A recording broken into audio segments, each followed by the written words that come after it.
الیمین ګنډاپور د سبا ورځې په ډي چوک اسلام آباد کې د احتجاج کولو اعلان کړی دی. حکومت یو ځل بیا د مولانا فضل الرحمن رضا کولو کوششونه روان کړي دي. په هغې هم تفصیلا خبره کوو چې آخر ولې حکومت مولانا فضل الرحمن صاحب پسې لګېدلی دی او بار بار راځي مولانا رضا کولو کوششونه کوي. بل نواز شریف د پاکستان عوام حوالې سره یو اهم خبره کړې ده چې د پاکستان عوام د ګډې بزو غوندې څنګه عمران خان پسې روان دی. په هغې هم تفصیلا خبره کوو. بل 25 تاریخه پورې ملک اهم فیصلې کېدو واله دي ځکه 25 اکتوبر چې کوم دی د چیف جسټس قاضي فیض عیسی اخرنۍ ورځ ده. نو آیا 25 اکتوبر نه مخکې قاضي فیض عیسی خپل ایکسټنشن دپاره یا آئینی عدالت چې کوم جوړیږي هغې دپاره به څه قسم فیصلې کوي؟ نو 25 تاریخه پورې پاکستان دپاره اهم فیصلې راتلو واله دي. تفصیلا خبره پې کوو. الیمین ګنډاپور آخر سبا ورځې یعنې په 4 اکتوبر باندې د احتجاج کولو اعلان کړی دی. د ډېرو خلکو او د پی ټي آی لیډرشپ خیال دا و چې کېدی شي عمران خان دا احتجاج ملتوي کی، خو عمران خان ویلو چې دا احتجاج به تاسو په ډي چوک اسلام آباد کې ضرور کوئ. بل ملتان کې عمران خان احتجاج ملتوي کړی په دې وجه باندې چې ملتان لا د انګلینډ کرکټ ټیم را روان و، نو د غلط امپیکټ غورځولو په وجه باندې عمران خان وویل چې دا زموږ وطن دی او د دې غلط امپیکټ پریوزي. د انګلینډ ټیم پاکستان ته را روان دی چې دا به انټرنیشنل میډیا هم کور کوي. نو په دې وجه باندې عمران خان په هغه ورځ باندې په ملتان کې خپل احتجاج ملتوي کړی و چې زموږ د ملک بدنامي ونه شي.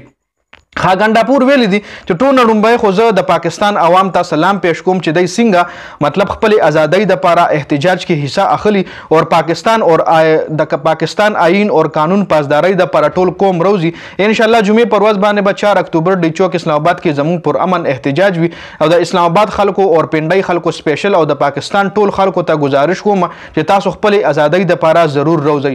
او زه سنټرل حکومت او پنجاب حکومت فارم 47 حکومت ته دا پیغام ورکوم چې تاسو هر څومره رکاوټونه زموږ دپاره جوړ کړئ خو موږ به دا احتجاج ضرور کوو. چې په لاره باندې دی له رکاوټونه جوړېږي د کې پي کې چې کومه قافله ځي نو اکثر هغوی جلساګاله نه رسي ځکه چې په لاره باندې مختلف رکاوټونه دی له راځي جي. بل را روانې 2 هفتې ډېرې اهمې دي ځکه حکومت چې کوم حکومت ته به کوشش کوي چې مونږ په څه طریقه باندې آئیني ترمیم وکړو او د پی ټي آی کوشش په دا وي چې دا آئیني ترمیم په څه طریقه باندې ودرئ، دا آئیني ترمیم ونه شي جي. بل حکومت یو ځل بیا د مولانا رضا کولو کوششونه کړي دي. عرفان صدیقي او محسن نقوي یو ځل بیا مولانا صاحب سره ملاقات کړی دی. اوس دی د مولانا رضا کولو کوشش ولې کوي؟ یو طرف ته دی وایي چې حکومت عمده حکومت وایي چې زموږ مولانا ته مطلب د سیټونو دپاره ضرورت نه راځي، مطلب موږ د مولانا نه بغیر خپل سیټونه پوره کولی شو.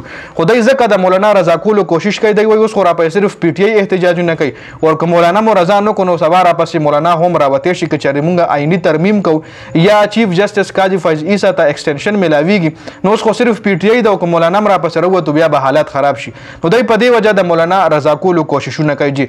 بل وکیلانو هم قاضي فیض عیسی خلاف احتجاجونه کړي. د ملک غټ ښارونو کې ګو قاضي ګو نارې لګېدلې دي او وکیلانو ویلي دي چې موږ 25 اکتوبر نه پس قاضي فیض عیسی د پاکستان چیف چې کوم دی نه منو.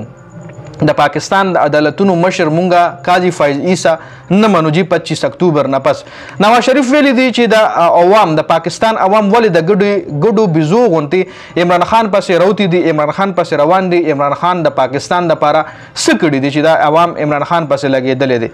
بل طرف ته 25 تاریخه پورې پاکستان کې ډېرې اهم فیصلې کېدی شي راتلو واله دي. حکومت ګوره آئیني ترمیم غواړي او قاضي فیض عیسی ایکسټنشن غواړي او بل طرف ته پی ټي آی لګېدلې ده چې دی وایي نه به آئیني ترمیم کوي او نه به قاضي فیض عیسی ته ایکسټنشن ورکوي. دا صرف پی ټي آی نه بلکې دا د هر پاکستاني وایي چې دا حکومت آئیني ترمیم ونه کړي ځکه دا آئیني ترمیم چې کوم دی دا د قانون خلاف دی.